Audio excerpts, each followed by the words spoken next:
Hello, everybody, and welcome to another episode of Moving into the Future. Today, I'm going to talk a little bit about the shared office space and flex office space and why I think that's so important moving forward and coming out of this pandemic. I do have experience working in the sector.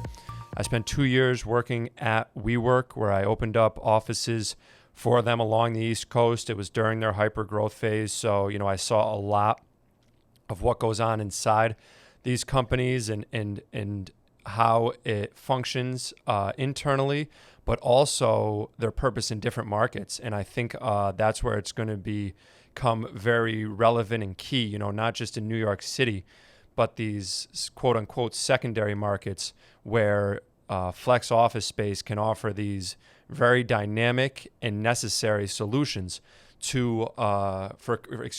companies and their office space needs. I was reading a really interesting article, and it was James Hudari, who is the CEO of Industrious, a shared office space company, who said, 10 years ago, and I'm not quoting directly, but 10 years ago, companies were using flexible office space as a swing space for, employees where the office space, might be outgrowing itself and they needed a swing space for, 10 to 20 employees just as a temporary hold while they figured out, how to get more office space for them, permanent office space.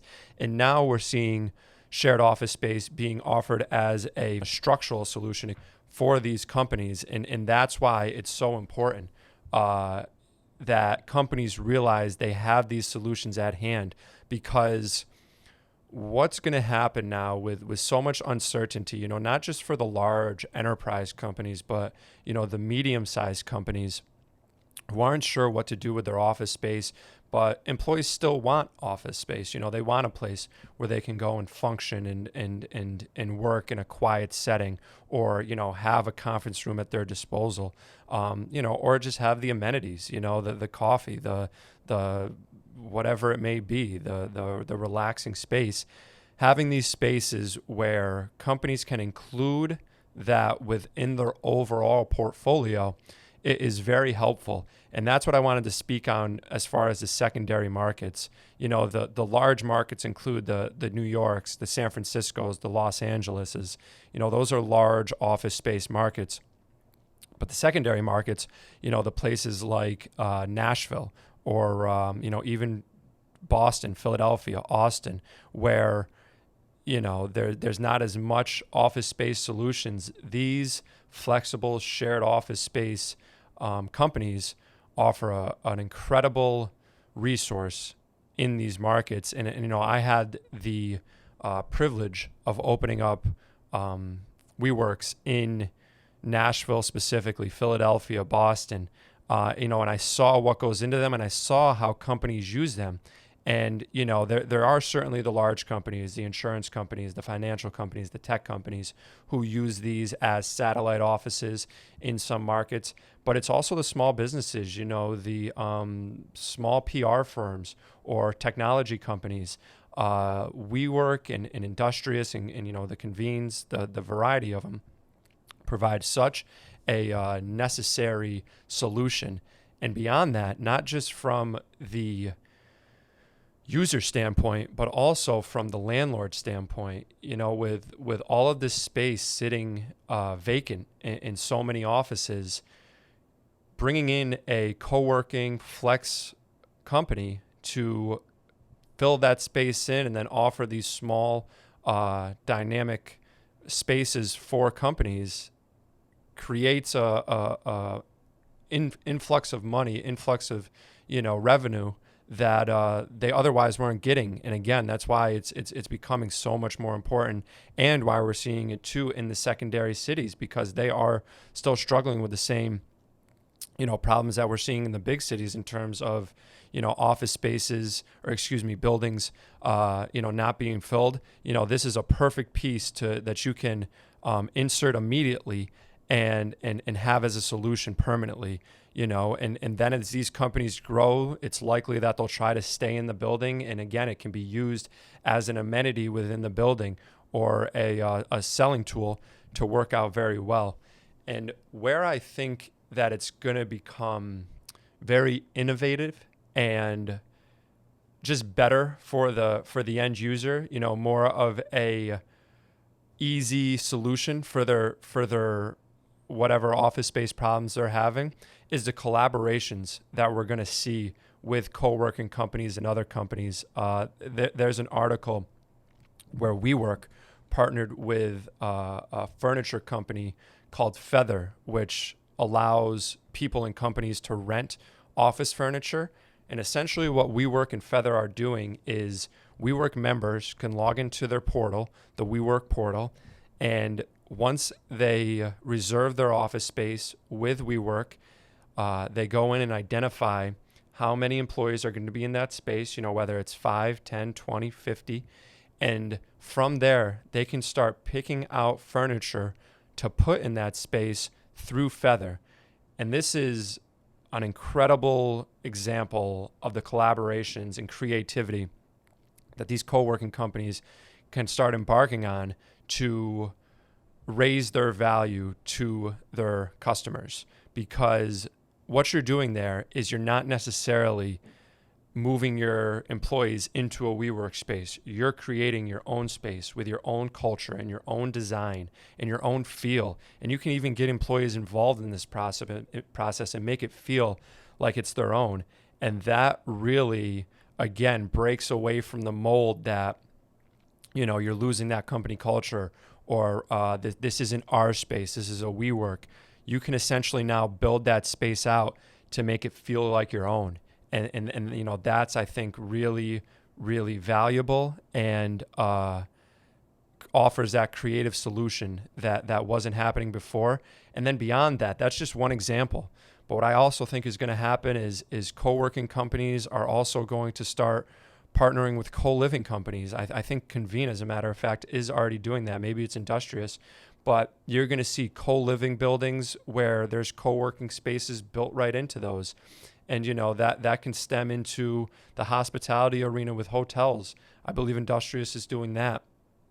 And like those type of collaborations, again, are going to make it easier for people to work, outside of their homes, and also easier for companies to create spaces that are engaging for their employees. Because that was one of the things, when we were opening these WeWorks, there's so much that goes into it. I mean, we put in so much effort, and the entire projects teams, the procurement people, the designers, the architects, the AV team.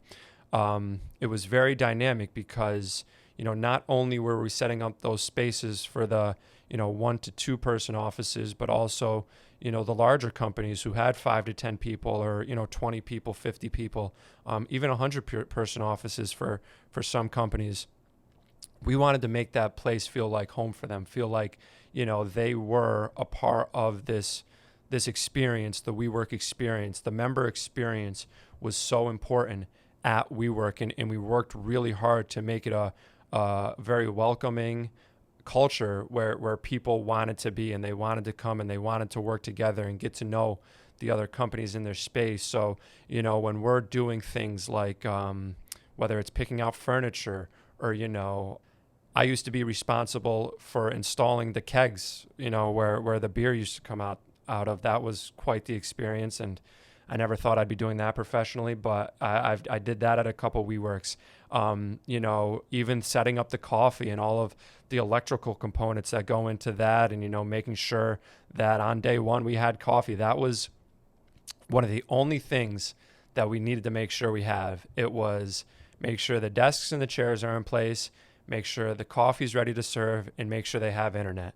If you have those 3 things, it's pretty much a WeWork. Because often there were a variety of delays. I mean, I'm not sure if you have seen the documentaries and stories. It was definitely a trip. It was definitely a challenge, but we did find ways to get it done, and we did our best to make sure that when people walked in there day one, they were satisfied with the product we were offering, and we got creative sometimes, but we definitely found a way. And it was, again, very interesting to see how opening up a WeWork in different markets was an event. in some areas. We opened up one in Philadelphia, and it was a part of this entire like residential development. And I believe it was Center City. And there was a hotel opening up across the street with this, combined with this beautiful residential building and new, shops and markets all in the area. And WeWork was a part of it. I believe, as a matter of fact, the mayor of Philadelphia came down to do a ribbon cutting ceremony on day one. And, that's the type of impact these shared office spaces have the ability to create in a community, because you're bringing a community together there essentially. And this is in Philadelphia, which is, one of the larger cities in America. When you think about it in, places like a Columbus, Ohio, or, in Raleigh, North Carolina, these are big deals when they come to these towns, because again, what you're doing, and where WeWork really got its start, and all of these companies for that matter, is you're allowing entrepreneurs a place to create their business. You're giving them built-in conference rooms and built-in spaces where you can bring clients and show them, this is our space. This is what we're creating here. Here's our office. It can even be, it doesn't matter if it's a one-person office. This is our office, and we're proud of it. And, we've built it out. And I've seen it firsthand, the impact it can have. It is pretty, jarring and important to see. And, certainly people have their opinions on WeWork one way or the other, but what they did there and what they were able to create over the course of 10 years it is remarkable. And now, coming out of the pandemic, we're seeing it being more important than ever. What WeWork and Industrious and Convene and any number of co-working spaces, that's another interesting concept. There are co-working spaces that are reserved specifically for women entrepreneurs, where they can come in and, work together and leverage each other to build their businesses.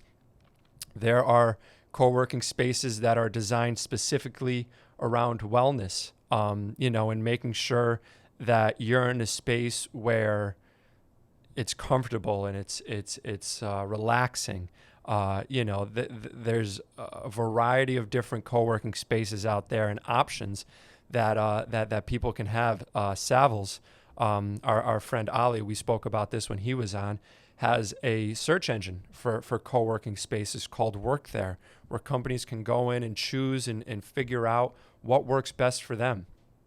Like, that's an incredible feature. And to see this industry grow over time and innovate and revolutionize themselves a little bit now coming out of the building is really, really fun to watch. And I do think, the future of co-working is going to be incredibly important, because what it does offer, most importantly, is a space where you can go and get your work done outside of your home. And sometimes these spaces are in your own neighborhood. It's a short walk away. And to have that at your, disposal, it's like walking into a coffee shop, except it's an office. And, in that office, you're getting your own, essentially, like, office manager there, who's going to make sure you have pens and printers and, whatever else you need. And those are people who really are going to want to help you and help your business grow, because by them seeing your business grow, that's their greatest reward. All of the community people I worked with at WeWork worked so incredibly hard, to make sure that these members were happy and satisfied with their experience. And when they were having issues, they would go above and beyond to solve those. And it was, I was really, really lucky to be a part of it for that couple of years. It certainly was stressful. It was definitely something new to me in terms of just the chaotic nature of it all and the reactionary processes they had instead of proactive processes. But it taught me a lot, as far as how furniture procurement works and going through that process and dealing with lead times and delays and finding alternate solutions, and also the design process. The designers and architects at WeWork were incredibly talented individuals who worked very hard to, make these spaces look great. And even the neon installations we used to put up and plants and artwork, all of that stuff, was a part of my role in procuring that and, making sure that it got to our warehouse and then it was installed correctly. was incredibly valuable experience. But even seeing how we had to go through, a variety of different approvals, by the town and the city and things of that nature in order to, get the space up and running. It was a challenge, and but it was a ton of fun. And I think if people and companies especially really start to utilize that, they'll see that coming out of the pandemic, it can be used as, like Jamie said from Industrious, a structural solution for their needs, and then they can grow from there. Because that's what I saw at Indeed too. When I was at Indeed, we would use WeWorks and Regis spaces as essentially like soil for the plant that we were trying to create. We would see at Indeed that, oh wow, there's a lot of people searching for jobs in these markets, specifically international.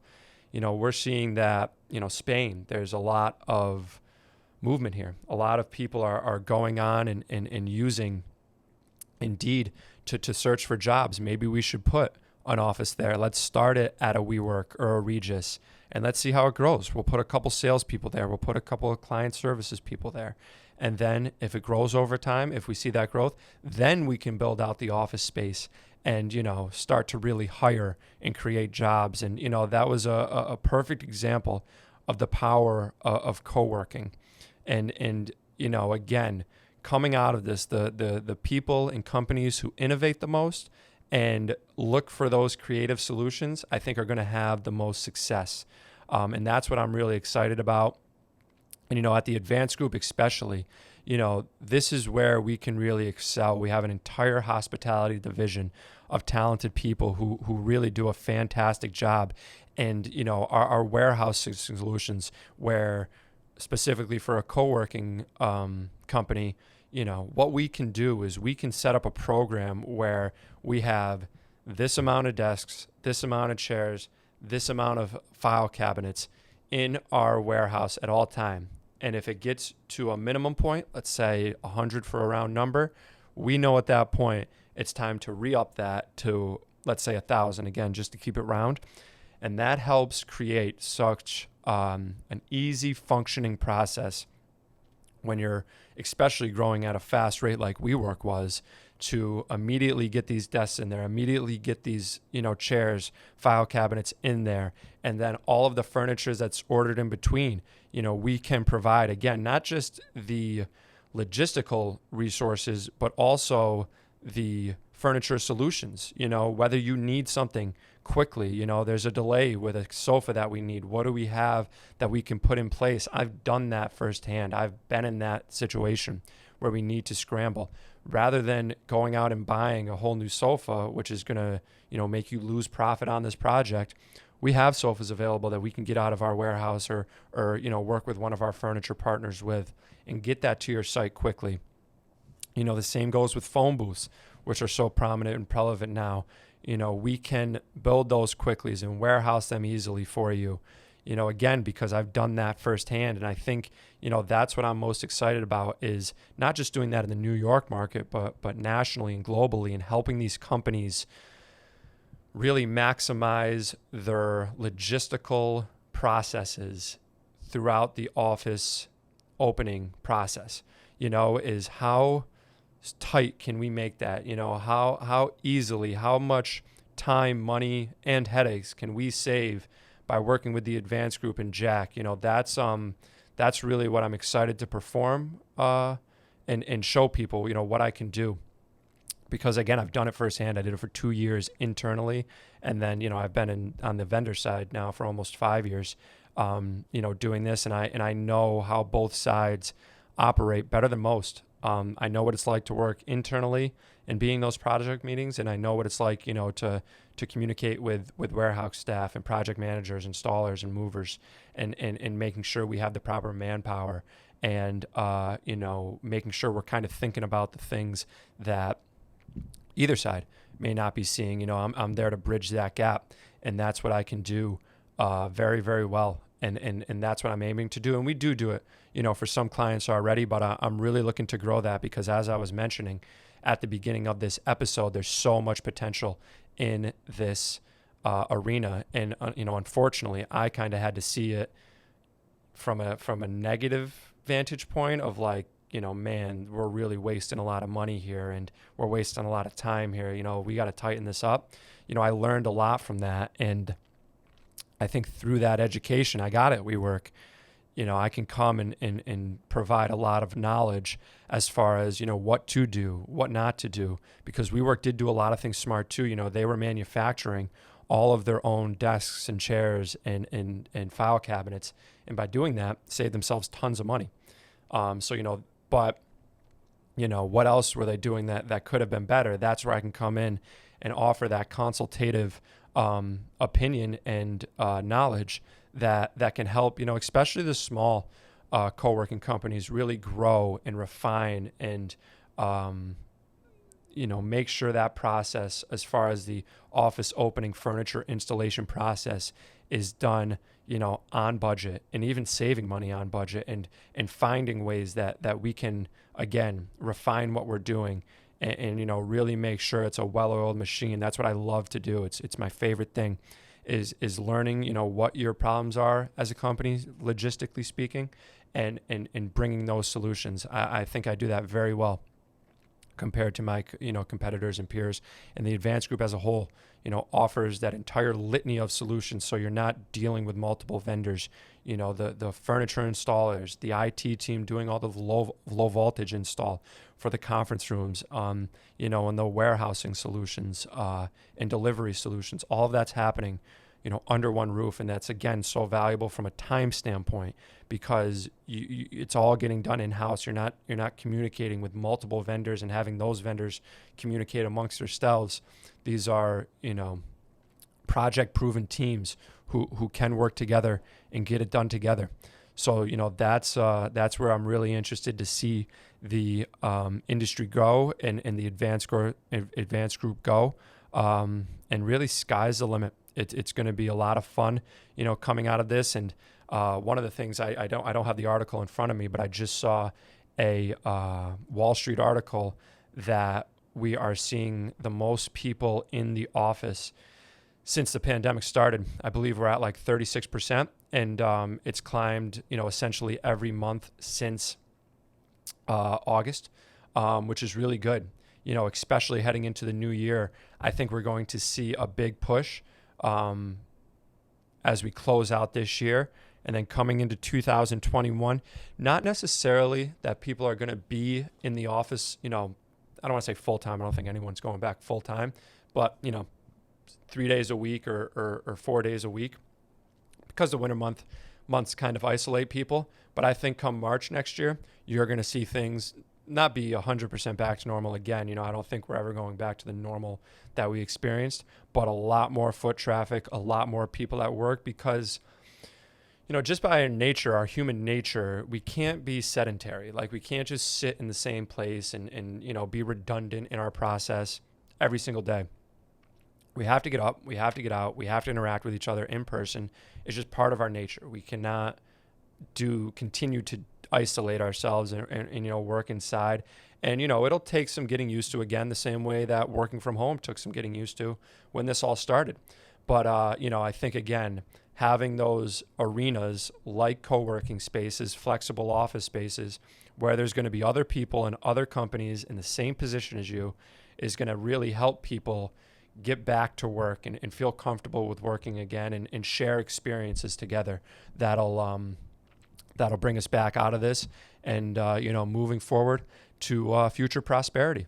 So, again, I thank everybody for joining me on another episode of Moving into the Future. This is a ton of fun. I love it. Anthony, my producer, does a great job. All the guests who've come on so far have all been great, and we're looking for continued growth. I really do push myself with this, and I want to do the best I can. So thank you again for listening, and looking forward to the next episode. Talk soon. Be sure to subscribe to our podcast at theadvancedgrp.com. That's theadvancedgrp.com.